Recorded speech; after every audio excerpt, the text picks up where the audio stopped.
ঘরের মধ্যে বুকুকে নিয়ে ঘুমাচ্ছিল, ওখান থেকে আমার স্বামী এই মনে করেন যে শুধু যারা করছে আমি একো সাজো একো ধরা হোক, যারা প্রকৃতভাবে ভিডিও কলে দেও, এই যে সিসি ক্যামেরা দেখো, আমার সন্তান আছে আমার স্বামী এই মিথ্যা অপবাদের মামলায় না আমার স্বামীরা জড়িত করছে, ঠিক আছে? আমার স্বামী এগুলোর মধ্যে ছিল না, ঠিক আছে? আমার স্বামী যদি আপনারা তদন্ত করেন, আমার স্বামী যদি থাকে, আমার স্বামী যদি থাকে, আপনাদের বিচারে যা মানবে তাই আপনারা করেন।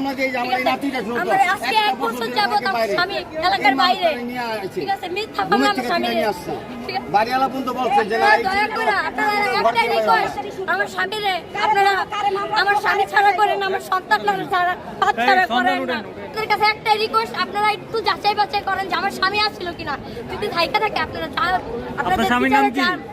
মনির হোসেন সোহেল। আমার হাজবেন্ড ঘরের মধ্যে ছিল, আমার সাথে ঘুমাইছিল আমার বাচ্চার বুকে নিয়ে।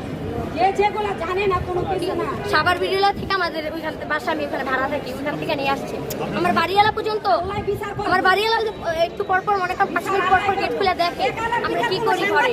আমার হাজবেন্ড ঘর থেকে বের হওয়া দেখে না, বের হয়েও দেখে না। স্বামী কি করে এখন? আমার হাজবেন্ড বললাম না যে একটা মিথ্যা মার্ডার মামলার কাজ 1 বছর যাবত এলাকার বাইরে, ও একা ও মনে করেন যে 1 বছর যাবত ধরে এলাকায় ঢুকেই না, ঠিক আছে? আমার ঘরে মনে করেন কি বলবো, চাল থেকে সুতারা পর্যন্ত নাই। তো ওই মানুষটা কিভাবে একটা মানুষের মার্ডার করে ফেলায়?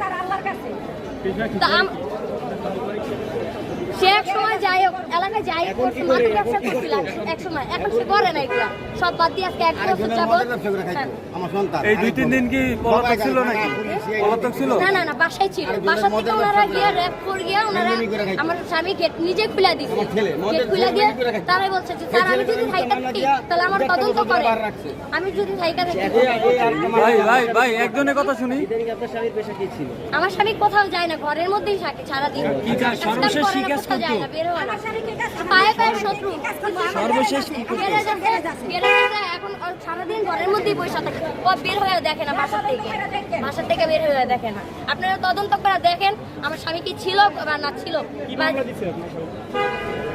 কিবরিয়া হত্যা মামলা দিছে, ওইখানে ছিলাম আমি 1 বছর যাবত। 1 বছর ধরে আমি মনে করেন এলাকার বাইরে চলে গেছি গা, যেহেতু মানুষ আমার স্বামীর প্রতি মনে করেন খুব পেরেছে।